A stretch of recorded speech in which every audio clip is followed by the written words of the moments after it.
high in the stillness of the Himalayas. No life except for one mysterious creature known as the Abominable Snowman, of whom only this one trace has yet been found. Here also under snow is 20th century London, the most densely populated city in the world. A center of modern industry, thousands of miles away from the frozen silence of the Himalayas, and yet linked for a few terrible days to the lonely peaks of Mount Everest. It started one morning as I came into my office at Scotland Yard and found... Good morning, Colonel. Morning, Ames. I hope you rested well. I have a rush of sudden surprises for you. Oh, well, I have a surprise for you. Just take a look at that calling card that I found on the ledge there. A calling card? What is it? A footprint. The same size and shape as that of the Abominable Snowman. Oh, it's impossible. There's no man nor beast that could scale up. The Abominable Snowman? But that's that mysterious creature that lives on Mount Everest.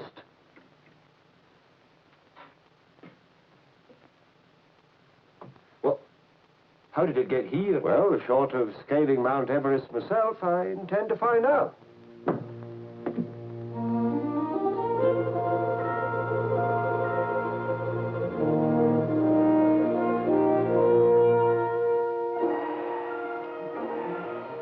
Good evening, Nolan. How's this cold weather behaving to that knee of yours? Not too painful, I hope? Many, many cups of tea we have poured since Colonel March has honored his old friends. Well, I'm here now, Nabu. Hello, what's this? Are you shocked, Colonel March? I didn't know you could be. Forgive me, madam, but never before in our sacred halls have I encountered a female of the species. I welcome the experience, I hasten to add. You're the exception then, Colonel March. I've been waiting a long time for an answer to my application for membership. Of course, you're Mary Gray, anthropologist to the Elsburn expedition. One of the final 4 to reach 27,000 feet. Am I right? That's right. How long have these Boers kept you waiting? 3 years. Tonight I'm to be honored, however. They've been trying to butter me up ever since I threatened to take my case to the newspapers. So this evening, I'm going to be allowed to show my film on the discovery of the tracks of the Abominable Snowman as an extraordinary concession in the interests of pure science. I see. Hasn't anyone been thoughtful enough to take your coat? Oh, thanks. I think I'll keep it. I expect a cool reception. My deepest respects, Miss Gray. I'm afraid our masculine exclusiveness is as formidable as old Everest itself. Oh, I don't mind a battle, Colonel March. After all, I did manage Everest. Yes. With the possible exception of March, then, the entire membership of the club has been visited by the footprints. I'm no exception, Major. Oh, thank heavens you've come, March. So you've seen the tracks yourself, eh? What do you make of it? Well, It's a warning that the snowman has marked us all down for sacrifice. One by one. We violated his sacred mountain with our pride, our stupid human vanity. Osborne, be a good fellow and summon the lady, will you? And ask Mr. Carmody to lace up the film.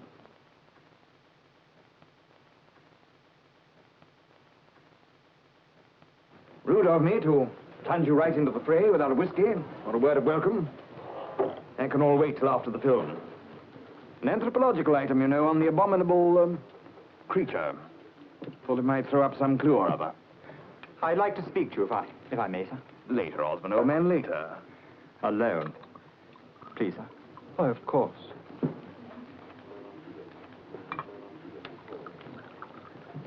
I trust you'll excuse young Osborne March. Most unfortunate. So very promising a lad until the Clyde Hastings tragedy. Up there together, you know, when Hastings fell. After that, something happened to him. Never the same. Never the same.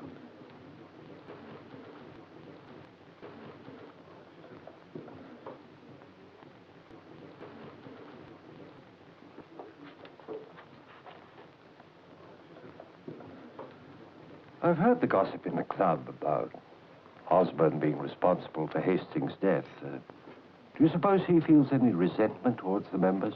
Osborne? No, not to my knowledge. You don't suspect old Osborne, do you? I suspect everybody, Colonel, but accuse no one. He seems very interested in Miss Gray. Yes, she's quite interested in him, too. Keeps pressing to clear up the affair of Osborne and Hastings. We've got to keep the whole thing mum. Bad publicity, you know, for all concerned. Quite. I'll take a look at the projector before he starts. So you see, I do hope that you'll be very careful. Always and at all times, miss. And doubly so on this occasion. You know, I can tell you're new here, or you'd know I'm a bit of an alpinist myself. Oh? Yeah, busted me blasted leg trying to climb a lamppost outside the pub one night. Cool. If you're ready, I'll stand by the switch. All right, you are, Governor. Good luck. Thank you very much. If you'll take your seats, gentlemen, we're ready to begin.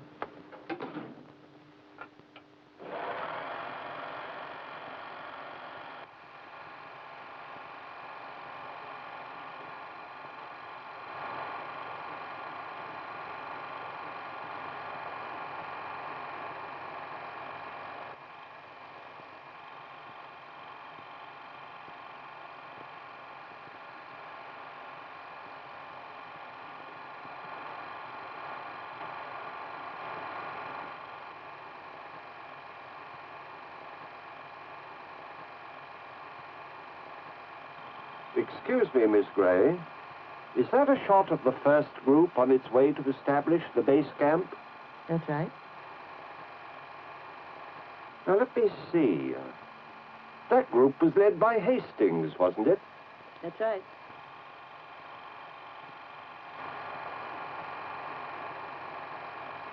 The next series of pictures were taken from Camp 5, beyond the final base, just below the South Col. Here, as we well know, altitude and all that it implies is supreme master. Therefore, if the technical quality of the photographs is less good than we hoped, I must claim refuge behind the conditions prevailing, rather than blame the wonderful assistance I received at all hands. Now, gentlemen, in just a moment, you'll see a shot that I'm quite proud of. It's going to be a telescopic view of Osborne and Hastings as they were seen climbing beyond the 27,000 mark.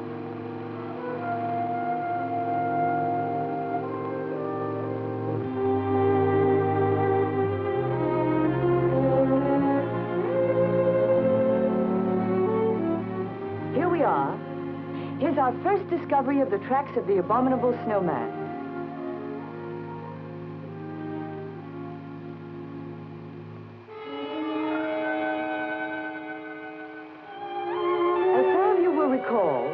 One of our Sherpa porters claimed to have seen a large, yellowish creature, furry, with a bare red face, moving off in the distance as we were...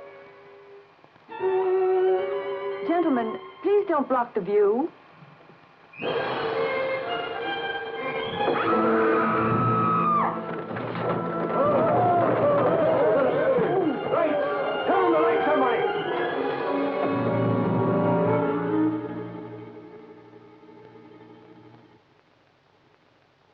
What happened, Hutch? Did you see him?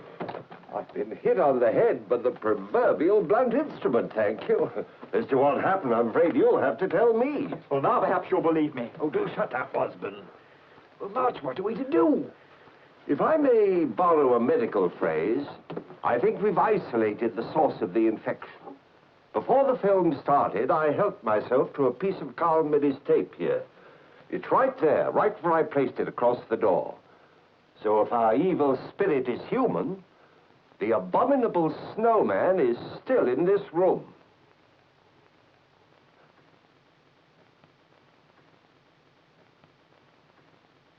Well, I see no point in sitting here glaring at each other far into the night. So far as I'm concerned, I'm going to retire early with my head wrapped in vinegar and brown paper.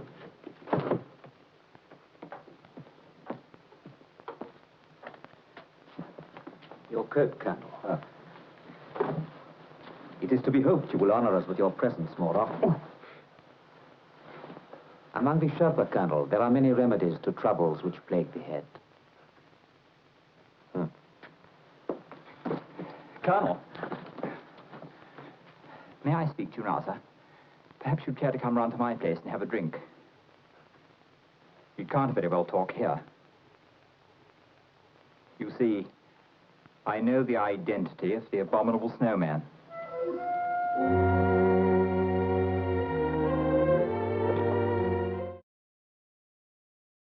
There's no question at all.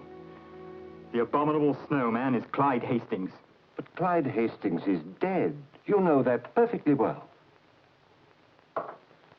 We're taught by the lamas that the soul of a dying man transmigrates into the body of a lesser animal. The very day that Hastings died, we saw the footprints of the Abominable Snowman. It's the spirit of Clyde Hastings. He's going to destroy all of us. All of us at the club. Because you're defending me.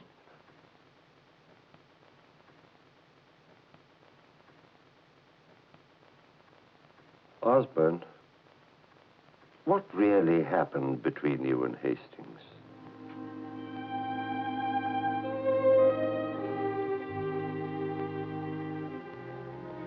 We were at 28,000 feet. He became hysterical and refused to climb.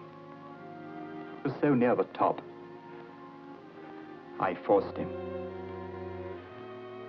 I was climbing a little ahead of him at the time.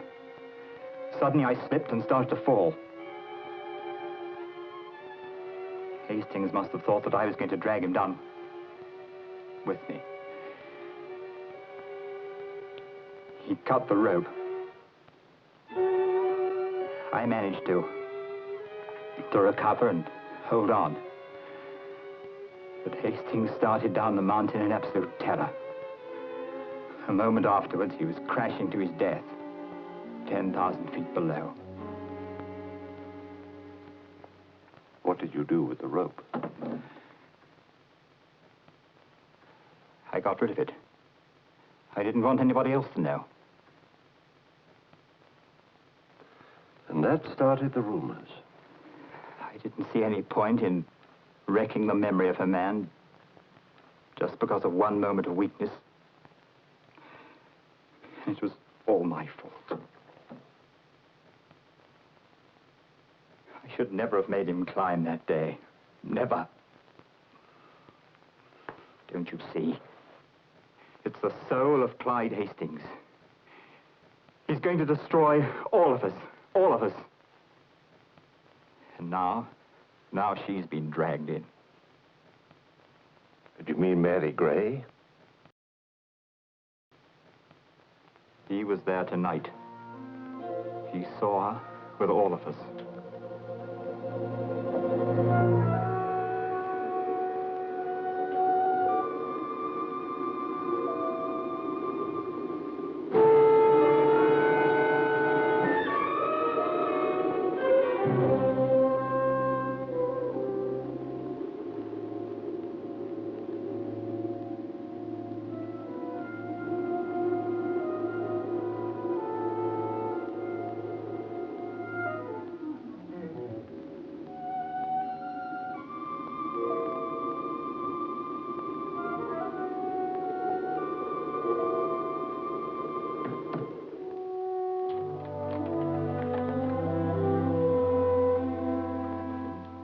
Very good.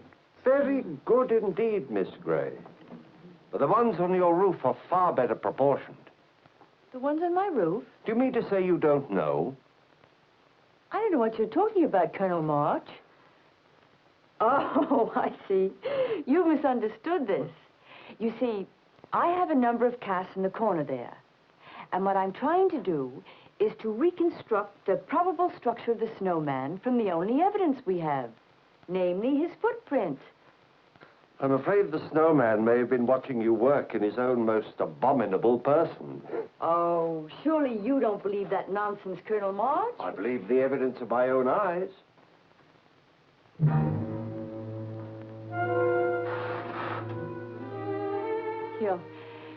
He'll find himself arrested as a peeping Tom if he isn't more careful. You've got a wonderful spirit, Miss Gray, but if you'll take my advice, you'll keep your door locked.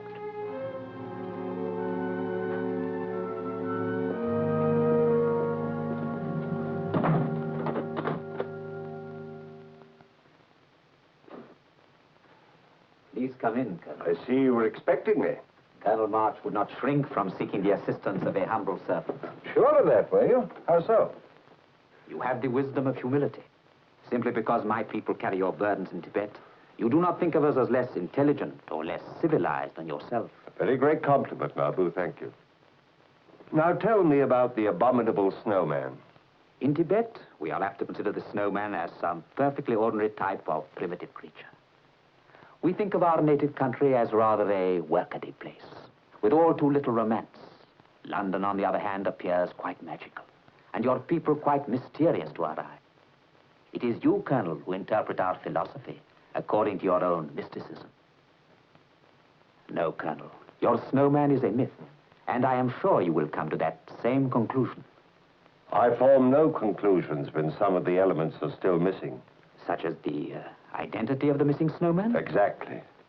Now, which among you in that room is plotting to murder the entire membership of the club? On the day young Osborne and Hastings set out upon their fatal attempt, Hastings gave one of the natives a letter to be delivered with the mail. The letter was addressed to a brother, W.D.B. Hastings, Baronet.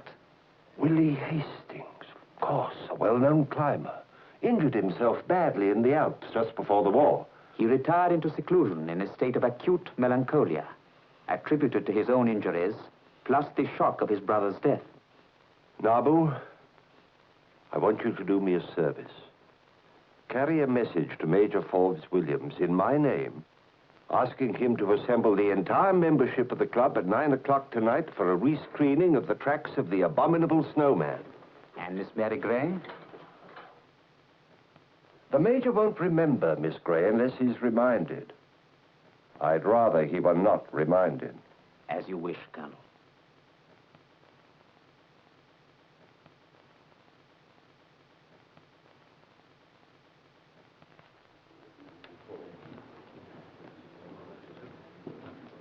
Now, look here, Major, when's the show going to start?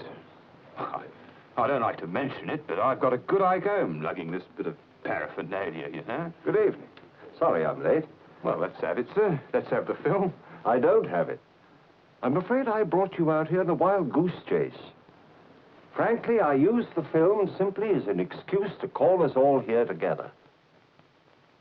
Gentlemen, we approach the climax of what may well be the most extraordinary adventure we've ever had together.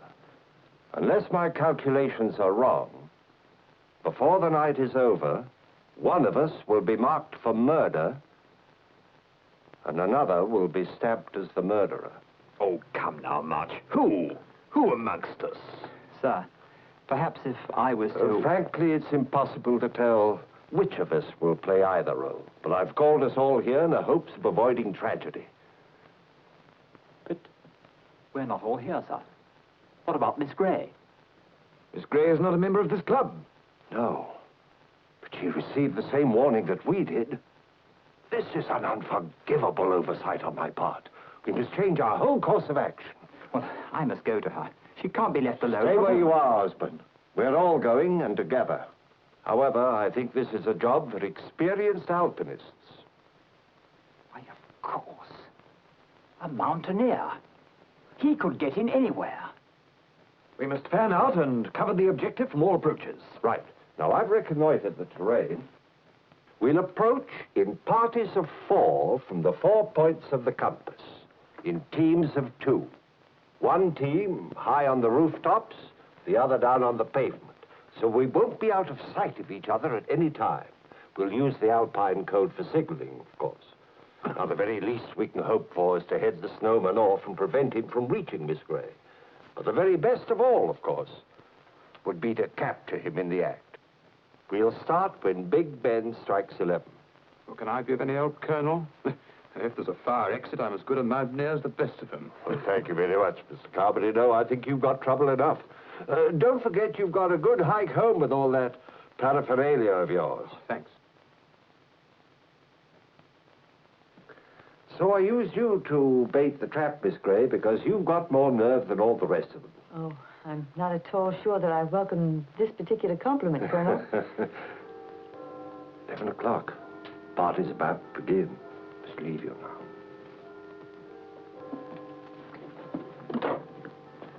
When this is over, I think I can guarantee that you become a member of the Himalayan Mountaineers Club.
I regret this, Miss Gray.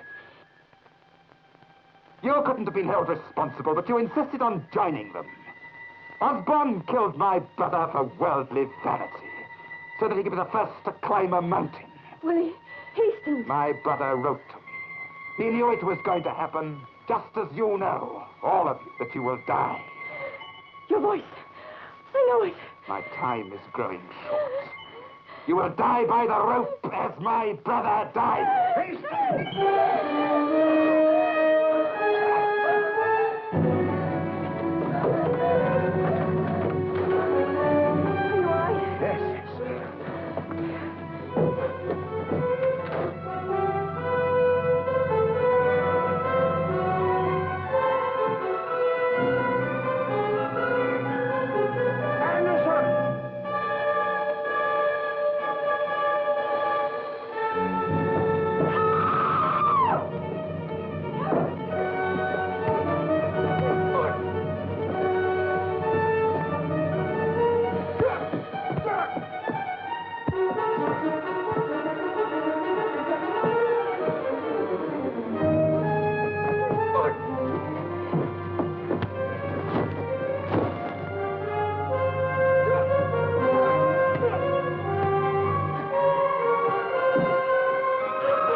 Are you all right?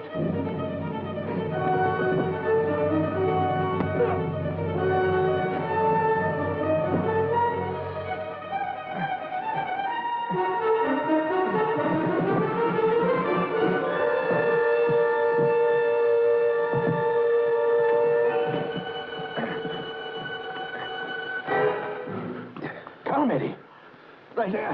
I don't understand. Carmody is Clyde Hastings' brother. Beneath all this mumbo-jumbo is the sad case of a man who refuses to believe that it was his own brother who tried to kill Osborne on that mountain. I'm afraid, gentlemen, this is a case for a physician, not the police. But, Matt, I don't understand. Miss Gray will be only too happy to explain at the first membership meeting that she attends.